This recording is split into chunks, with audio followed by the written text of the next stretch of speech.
कि ज्यादातर टेक्नीशियन भाई को ये पता ही नहीं है कि हमें किस तरीके से काम करना है। भाई कितने सारे फोन ऐसे हैं जिसके अंदर एमआई नंबर नहीं आ रहा है, बेसबैंड अननोन आ रहा है, और टेक्नीशियन भाई क्या करते हैं, परेशान रहते हैं। तो हेलो दोस्तों, उम्मीद है आप सब लोग ठीक होंगे। दोस्तों हमारे हाथ में जो अभी ये फोन है, ये Redmi का Note 10S मॉडल है, और इसमें जो प्रॉब्लम है, इसमें बेसबैंड अननोन आ रहा है, एमआई नंबर नील आ रहा है, जिसकी वजह से इसमें सिम डिटेक्ट नहीं हो रही है। ठीक है, तो मैं पूरा का पूरा इसको आपको बना के दिखाऊंगा। वीडियो बहुत ज्यादा नॉलेजेबल होने वाली है, तो अभी एडवांस में लाइक एंड कमेंट जरूर करिएगा, और अगर एडवांस सीखना चाहते हैं तो हमसे संपर्क कीजिएगा। *#06#, यहाँ पे कोई भी नंबर नहीं आ रहा है। *#06# डाल के जो हम नंबर निकालते हैं, मई नंबर नहीं आ रहा है। तो हमने क्या किया, फिर हमने इस फोन की सेटिंग में जाके हमने चेक किया कि भाई इस फोन के अंदर सिम आ रही है कि नहीं आ रही। ठीक, सिम लगाने के बाद भी इसमें सिम नहीं आ रही, नो सिम कार्ड शो कर रहा है। जबकि तो हमने क्या किया, अबाउट फोन में गए, अबाउट फोन में जाके और हमने चेक किया जब इसका बेसबैंड, तो आप देखें बेसबैंड अननोन आ रहा है। देखिए बेसबैंड अननोन आ रहा है, और जब तक बेसबैंड नहीं आएगा, जब तक जाहिर सी बात है सिम नहीं आएगी, और जब तक सिम नहीं आएगी जब तक फोन नहीं बनेगा। ठीक है, तो यहाँ पर अगर मैं आपको दिखाऊं, ठीक है, यहाँ पर अगर मैं आपको दिखाऊं तो ये Redmi का Note 10S फोन है। कोई भी फोन है, मैं एक बात यहाँ बता रहा हूँ, कोई भी फोन है, अगर उसके अंदर बेसबैंड अननोन आ रहा है तो सबसे पहला काम आप फोन को रीस्टार्ट करें। तो मैं ये कहना चाह रहा हूँ कि भाई आपने स्टेप बाय स्टेप ही काम करना होता है। ठीक है, अभी यहाँ पे हमने देखा तो बेसबैंड अननोन आ रहा है। अभी हो सकता है ये आईसी जो टेक्नीशियन भाई ने लगाई है, ये आईसी ही खराब हो सकता है इसके वोल्टेजेस ड्रॉप हो, तो इसमें से कोई भी फॉल्ट हो सकता है। ठीक है, अभी क्या है, यहाँ पे मैं जो चेक करूंगा, सबसे पहले मैं यहाँ पे वोल्टेजेस चेक करूंगा कि भाई यहाँ पे वोल्टेजेस बन रहे हैं कि नहीं बन रहे हैं। ठीक है, क्योंकि बेसबैंड अननोन आ रहा है। तो ये हमारी बेसबैंड आईसी है, तो यहाँ पे वोल्टेज बन रहा है, नहीं है, यहाँ पे कुछ है, यहाँ पे हमारा 1.8 वोल्टेज आ रहा है, और वो भी स्टेबल कंडीशन में। ठीक है, और यहाँ पे भी हमारा 1.8 वोल्टेज आ रहा है। आगे यहाँ पे चेक करें तो यहाँ कुछ नहीं है, यहाँ पे चेक करें तो यहाँ पे भी 1.8 वोल्टेज आ रहा है, यहाँ चेक करें, और यहाँ पे चेक करें तो यहाँ पे 1.2 वोल्टेज भी हमारा आ रहा है, बेसबैंड वोल्टेज भी आ रहा है हमारा।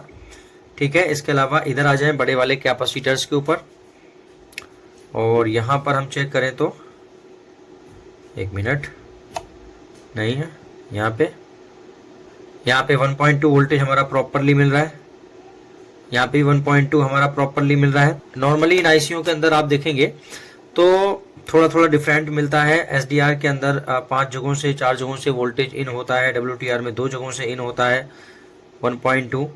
ठीक है, तो नॉर्मली हमें वोल्टेज तो यहाँ पे मिल रहा है। ठीक है, जब वोल्टेज मिल रहा है यहाँ पे, हमने बिना किसी स्कीमेटिक के ऐसे ही डायरेक्टली चेक किया है, बिना किसी डायग्राम के। तो हम क्या करेंगे, यहाँ पे ना फटाक से इसकी आईसी को एक मर्तबा चेंज करेंगे। देखो यहाँ पे तुम्हारे लिए क्या बात है, तुम्हारे लिए क्या है, वीडियो में मैं क्यों डाल रहा हूँ वीडियो बना के, वीडियो इसलिए डाल रहा हूँ कि ज्यादातर टेक्नीशियन भाई को ये पता ही नहीं है कि हमें किस तरीके से काम करना है। भाई कितने सारे फोन ऐसे हैं जिसके अंदर एमआई नंबर नहीं आ रहा है, बेसबैंड अननोन आ रहा है, और टेक्नीशियन भाई क्या करते हैं, परेशान रहते हैं, फोन को रिटर्न भेज देते हैं, कहते हैं हम सॉफ्टवेयर का काम नहीं करते। भाई अरे भाई, हमेशा सॉफ्टवेयर से ही फॉल्ट नहीं होता है भाई, ये नॉलेज आपको नहीं है इसलिए आप परेशान हो, हार्डवेयर से भी फॉल्ट होता है। तो मैंने आपको बताया कि जितने भी फोन हैं जिनके अंदर, जिन फोनों के अंदर आपकी जो है वो RFIC लगी हुई है, MTK RF है, या SDR RF लगी हुई है, ठीक है, या फिर आपकी सैमसंग RF लगी हुई है, इन सभी फोनों के अंदर आपको जो काम करना है वो नॉर्मली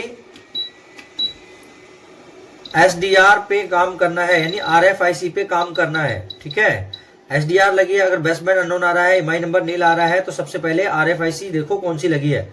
अगर MTK RF है तो MTK RF को चेंज करो।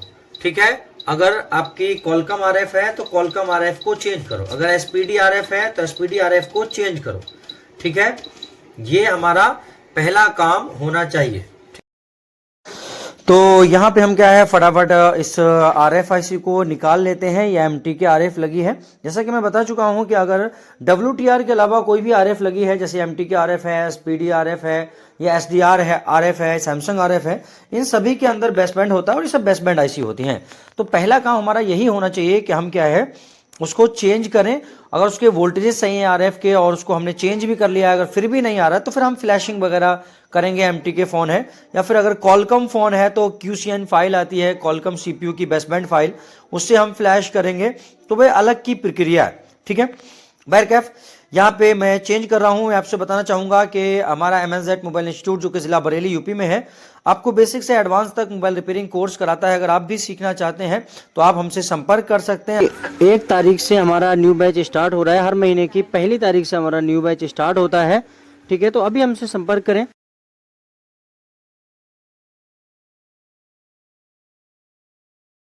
तो अभी आप हमसे संपर्क करें और सीख कर कामयाब होकर MNZ से जाएं।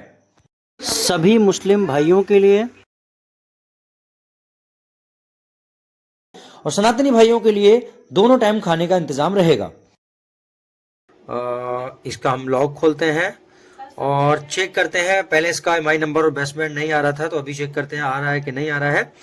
तो यहाँ पे हम डायल करते हैं, स्टार है 06H, और देखिए हमारा IMEI नंबर यहाँ पे आ चुका है, ठीक है। मैं इसको ब्लैंक कर दूंगा सिक्योरिटी की वजह से। बाकी हम इसका बेसबैंड देखें सेटिंग में जाके, जो हमारा बेसबैंड जिसमें अननोन आ रहा था वो आ रहा है कि नहीं आ रहा है, ठीक है। अब देखो ये फर्क होता है सही स्किल में, सही काम करने में और खराब काम करने में। हालांकि इसकी बेसबैंड IC को उस टेक्नीशियन ने भी चेंज किया था जिसने ये फोन हमारे पास में रेफर किया, उसने इसको चेंज किया था। देखिए यहाँ पे देखिए, और ये देखिए बेसबैंड वर्जन हमारा आ चुका है। चूंकि पहले अननोन आ रहा था, मेरे हाथ पे देखो PPD लगा हुआ है, मैंने अभी रिवॉल्व किया है, इसकी IC को रिवॉल्व करके लगाया। तो ये क्या है बेसबैंड वर्जन जो अननोन आ रहा था वो यहाँ पे प्रॉपरली आने लगा, ठीक है।